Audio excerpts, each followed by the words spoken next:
Hi again, everyone. I'm Ollie Matthews. This is the Narcissistic Resistance. And this resistance video is sponsored by contribution from Paperback Writer. And here's her story. Hi, Ollie. It's been a weird year so far. Seems I can't swing a cat without hitting psycho borderlines. Tell me about it.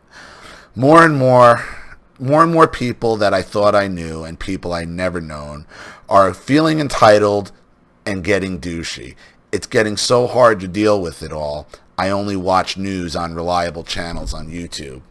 Last 4th of July, I watched the Fox News upload of a reporter interviewing conservatives at a parade.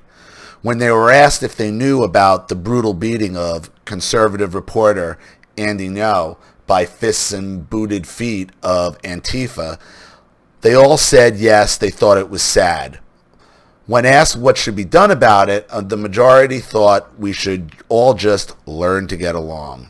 As if we can just get along with people who want to curb stomp you. They sounded so much like willing sheep, I was shocked. What the fuck? I would ask you, understand something. Fox News is not going, they know who they're asking a question to, and they know what the answer is. Fox News is not going to give you the person of swing back and all that. I mean, look what happened to Gavin McInnes for telling people, don't take this shit from Antifa. You have to fight back. Well, his organization got deplatformed. His organization got, labeled a hate group by the Southern Poverty Law Center, even though that's meaningless. His members got arrested for defending themselves.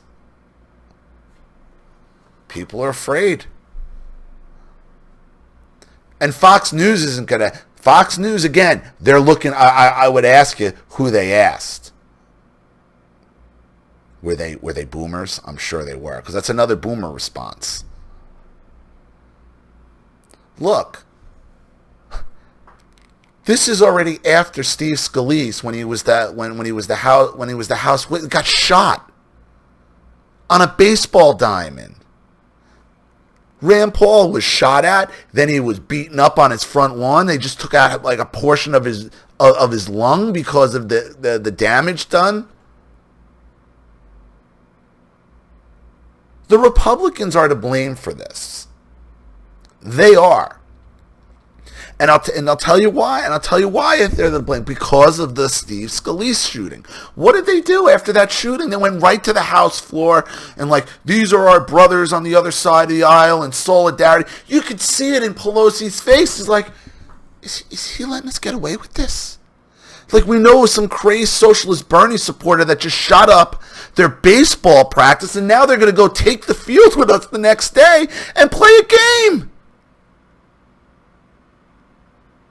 If the shoe was on the other foot, the Democrats would have brought the bloody shot up bodies to the House floor before they went to the hospital, just so they'd have the visual effect.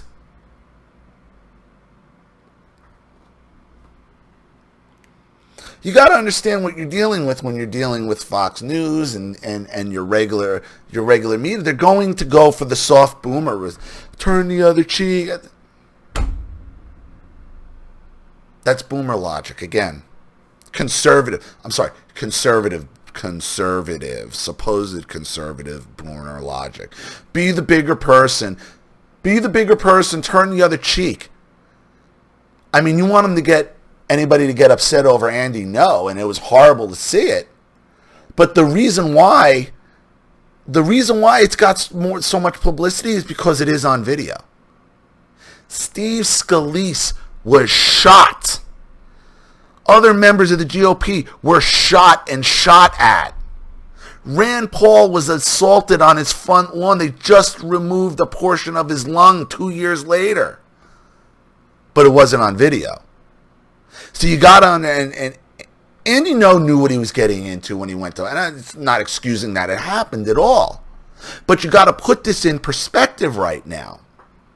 Andy Ngo's an important story. But who talks about, he seems like he's getting more publicity than Steve Scalise got, and he got shot by a socialist Bernie bro. It's no wonder they lost the House. This shit, and you know what's going on right now, is the fault of the GOP. It's Republicans' fault. Why? Because they let their boomer ideology take over. Okay? They had him. Everything the Democrats had been, the violence and everything the Democrats had been accusing the right of for the last 40, 50 years. You're going to shove it right here it is. It's always been you. Let's be friends. Let's go play. I don't want to fucking play a ball game with you. The blood's on your hands. They had their opportunity to put the blame where it was, and they fucking kicked it as they always do.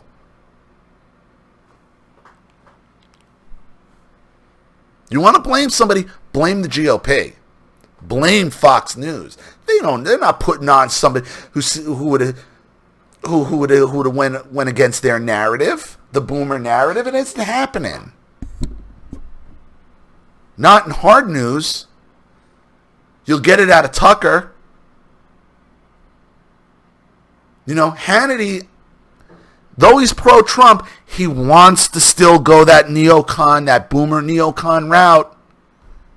He really does. He has a hard time with himself.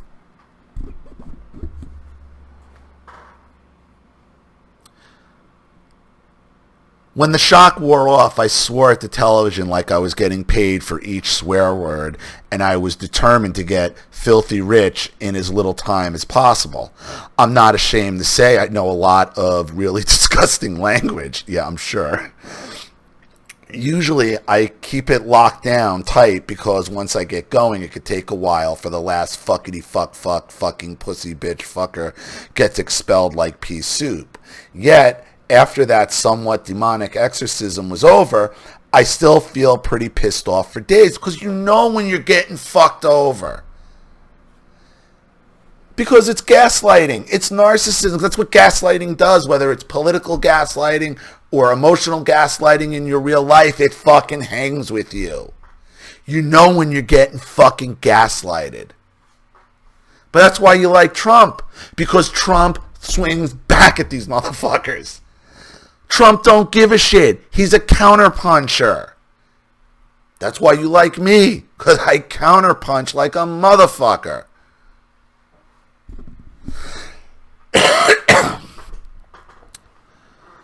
Which brings me to July 6th and the Founders' Day celebration in a small town next to mine, which is more like a big street fair that draws a huge crowd from the bigger surrounding cities.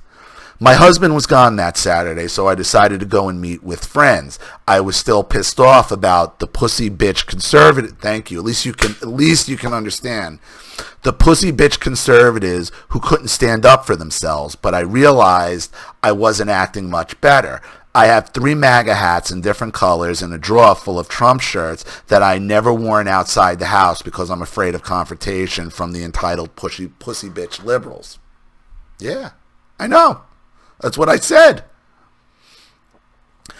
I hate hypocrisy, especially in myself, so I pulled open the drawer, dug past the t-shirt of Trump riding a unicorn and saying, "Hater gonna hate," to my favorite "Make free speech free again" Trump 2020 shirt. I'm not a confrontational person, but I hate injustice even more than hypocrisy. If liberals are comfortable dressing their toddlers in fuck Trump onesies, I'm going to get comfortable wearing my pro-Trump shirts. So I pulled my Make Speech Free Again shirt and packed a wicked taser and some pepper spray in my purse just in case. I was a bit apprehensive at first, but I quickly forgot all about it. I drank a glass or 2 of wine with my friends and listened to music. I was only approached twice about the t-shirt, both times by Californians who love Trump. That was a shock. I really thought that if I had to tase somebody that day, it would probably be some lunatic from California or Portland. It was nice. It was a nice surprise and kind of restored my faith. Not everyone is a lunatic.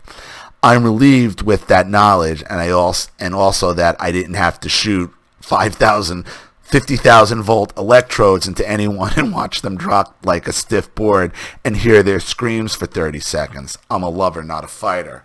Before I go, I want to share a quote that is painted above my office desk. Great spirits have always encountered violent opposition from mediocre minds.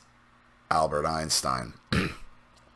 Whenever I get dragged down by borderline bottom feeders, I look above my desk and remember that I'm dealing with empty souls and mediocre minds. The hell for them. The hell for them is that they know it. The hell for us is that we know it too. Take care, paperback writer. It's funny. I mean, you've been with me a long time, so, and again, we do get each other very, very much. I mean, and it's a funny time to read that quote. I mean, but that's what I had to just realize about my haters as well, is they're just mediocre people. I'm better than you. And I used to say that a lot. I'm better than you. I'm better than you. And that's the attitude you need to just walk around with and own it. Because that's their problem. Whether it's societally or personally. And I've brought this up, and this was an early video. You're better than the narcissist. And they know it. So, I hope that helps. Thank you again for all your support, even though, you don't exist. You're a figment of my imagination. So, thank you for another contribution and your support and story, paperback writer. I really appreciate it. Thank you to everybody watching. Please leave any comments or advice in the comments section below. And if you want your story read on the channel, you have a topic you'd like me to cover, a narcissist you'd like to expose, we don't do those other things anymore. If you'd like to support a video for someone who needs help and can't afford it, or just make a contribution to the channel in general to keep it supported, growing, and successful, because this channel survives 100% on contributions from all of you. Without you guys, all this goes away. So if you like what you see here and you want to see more videos like this, you know what to do with the PayPal and email links in the description box. Also, please like and share this video wherever you can. Subscribe to my channel if you haven't, and be sure to click the subscription bell to be notified of all my video uploads. I'm Ollie Matthews. This has been the Narcissistic Resistance. Take care.